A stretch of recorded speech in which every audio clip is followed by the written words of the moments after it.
Bienvenue sur Africa 24 dans cette nouvelle édition du Non-Stop Info. Voici les titres de l'actualité. Le Togo a adopté le 8 mai une nouvelle loi fondamentale en remplacement de celle de 1992. La limitation du nombre de mandats présidentiels a été instaurée, mais sans rétroactivité, un problème pour l'opposition.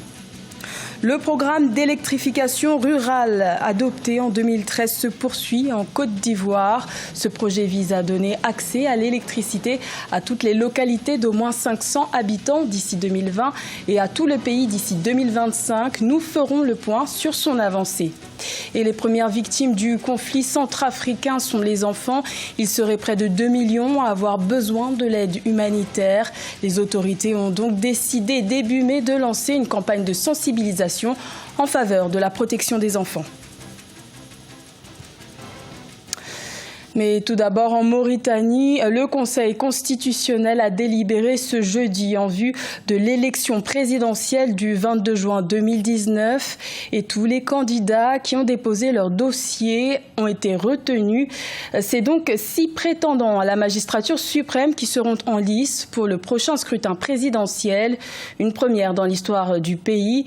Il y aura donc le candidat du parti au pouvoir, Mohamed Ghazouani, dauphin du président sortant Mohamed Ould Abdelaziz, l'ancien Premier ministre Sidi Mohamed Ould Boubacar, le président du Forum de l'opposition Mohamed Ould Maouloud, le défenseur des droits de l'homme, aussi leader du mouvement anti-esclavagiste IRA, Biramda Abeid, le leader du mouvement Vivre Ensemble, Ken Hamidou Baba, et enfin un fonctionnaire du ministère des Finances peu connu du public, Mohamed Lemid El Wavi. Le Togo s'est doté d'une nouvelle loi fondamentale. Les députés togolais ont adopté à l'unanimité le 8 mai le projet de loi portant sur la révision de la Constitution. Ce sont au total 29 articles qui sont concernés. Ces nouveaux décrets autorisent le président Fornia Sigbe à se présenter pour 2 nouveaux mandats, ce qui suscite de vives réactions du côté de l'opposition. Reportage de notre correspondante Emefa Kofi. La nouvelle constitution togolaise, suivant les réformes introduites par le gouvernement, a été votée à l'unanimité ce mercredi 8 mai 2019. Des amendements ont été portés aux articles 52, 59, 60 et 100 de la constitution du 14 octobre 1992. Nous pouvons estimer que c'est un pas en avant. Il s'agit notamment de la limitation du mandat présidentiel et du scrutin à 2 tours. Des éléments pour lesquels nous nous sommes beaucoup battus et, comme je le disais, pour lesquels nous avions quand même la certitude que le pouvoir en place ne pouvait certainement plus faire marche arrière. Au total, 29 articles ont été modifiés dans la Constitution du 14 octobre 1992. L'article 59 qui porte limitation du mandat présidentiel à 5 ans renouvelable une seule fois n'est pas rétroactif. Par conséquent, le président Fornia Sigbe a la possibilité de gouverner jusqu'en 2030. Le mandat des députés est désormais limité à 6 ans renouvelable 2 fois et pour la Cour constitutionnelle, il est à 6 ans renouvelable une seule fois. Beaucoup dénoncent le non-verrouillage du mandat présidentiel. Le verrouillage de la durée des mandats, on ne retrouve pas ça dans la nouvelle loi. Le problème de compteur à zéro. Donc la nouvelle constitution dispose que les mandats passés et les mandats en cours ne sont pas pris en compte. Troisième chose, l'immunité accordée au président de la République. Cela ouvre la voie à beaucoup d'abus. Dans la nouvelle constitution dont dispose le Togo, à l'article 75 nouveau, les anciens présidents de la République sont de plein droit membres à vie du Sénat. Cet article précise également qu'ils ne peuvent être poursuivis, arrêtés et jugés pour les actes posés durant leur mandat. D'autres modifications constitutionnelles touchent notamment les corps habillés, la Cour des comptes et les cours régionales de comptes. Également dans l'actualité, le Congolais Jean-Pierre Bemba n'en a pas fini avec la CPI. L'ancien vice-président de la République démocratique du Congo réclame à la Cour pénale internationale 26 millions d'euros pour ses années passées en prison, s'estimant victime d'une erreur judiciaire, et 42 millions d'euros pour la dégradation de ses propriétés, soit un total de 68 millions d'euros.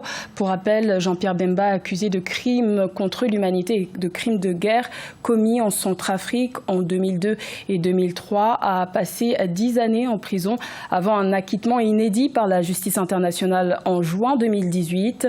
Lors de son interpellation en mai 2008, la CPI avait fait saisir ses biens au Portugal, en Belgique et en République démocratique du Congo. Jean-Pierre Bemba reproche aujourd'hui à la Cour d'avoir laissé ses biens à l'abandon et demande réparation. Électrifier tous les villages ivoiriens d'au moins 500 habitants d'ici 2020. C'est l'une des promesses électorales du président Alassane Ouattara, au pouvoir depuis 2011. Pour y parvenir, l'exécutif a adopté en 2013 un programme national d'électrification rurale.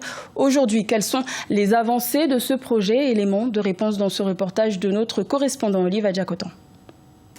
Selon le Premier ministre ivoirien Amadou Gon Coulibaly, toutes les localités peuplées d'au moins 500 000 habitants seront électrifiées d'ici 2025 grâce au programme national d'électrification rurale. Le département de Dabakala, au centre-nord du pays par exemple, avec 14 villages électrifiés entre 1960 et 2011.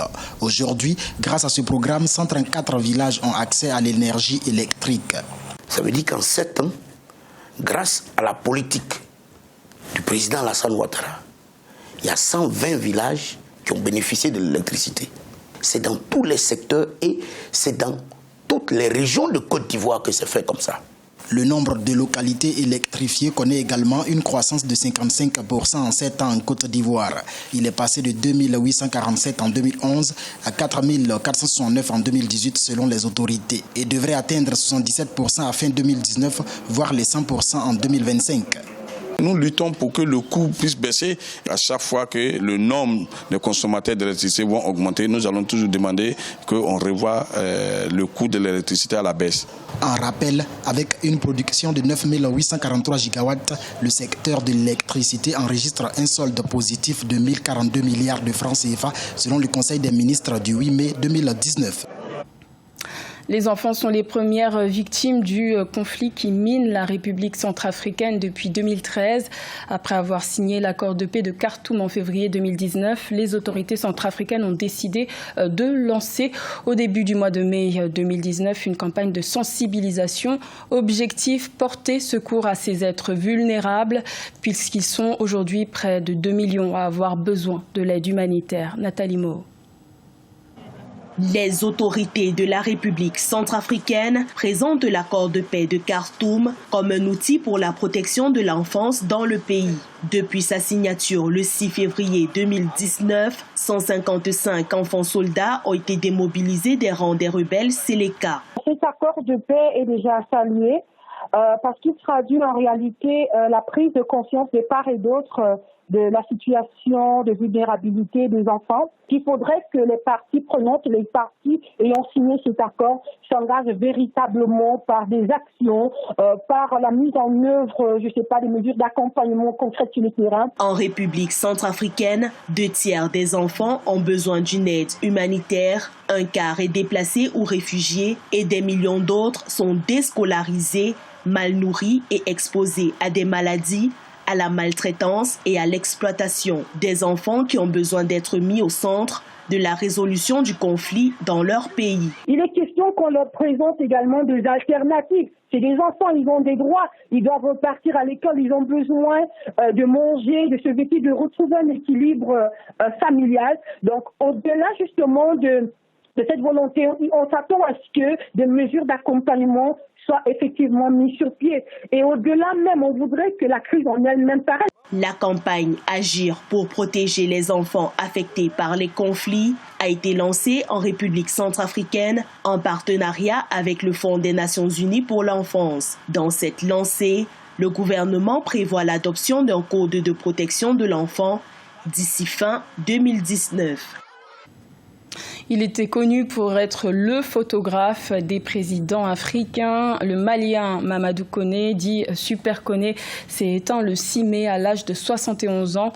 En 40 ans de carrière, il a pu réaliser de nombreux clichés de personnalité, ce qui a fait de lui une référence dans la photographie. Son portrait avec Vinanodin. Le photographe des chefs d'État africains s'est éteint ce 6 mai à l'âge de 71 ans à l'hôpital de Montfermeil dans la région parisienne. Mamadou Koné, dit Super Koné, a photographié plus de 800 personnalités politiques, des rois, des princes ou encore des chefs d'État et de gouvernement. Je retiens de lui un homme passionné pour son travail, un homme passionné pour la photographie, un homme passionné pour les images. Chaque fois qu'il avait le temps, il se consacrait au cours de ces dernières années à retrouver ses archives. Cet adepte de l'argentique a capturé avec son objectif une multitude d'instants décisifs dans les couloirs des palais présidentiels des capitales africaines. Sa notoriété internationale, il la doit à la sortie de son livre « Coiffure traditionnelle et moderne au Mali ». Il acquiert surtout un succès qui lui ouvre des portes. Sa popularité était liée à sa disponibilité, au réseau qu'il a créé et puis à son côté chaleureux. Vous savez, c'était aussi un homme de caractère. C'est un homme qui n'aimait pas se laisser marcher sur les pieds. On penserait qu'il était servile parce qu'il était serviable. On penserait qu'il était servile et acceptait que les gens lui marchent sur les pieds. Mais non, il savait dire non aux puissants, il savait se faire respecter. En plus de 40 ans de carrière, celui que l'on nommait Super Koné a été le portraitiste de présidents africains pour de grandes agences comme l'AFP, SIPA ou encore Sigma Press. Il a pu photographier les pères des indépendances africaines, dont le Sénégalais Léopold Sédar Senghor ou encore le Nigérien Amani Diori. C'était le journal de la rédaction. Merci de l'avoir suivi. L'information continue sur Africa 24.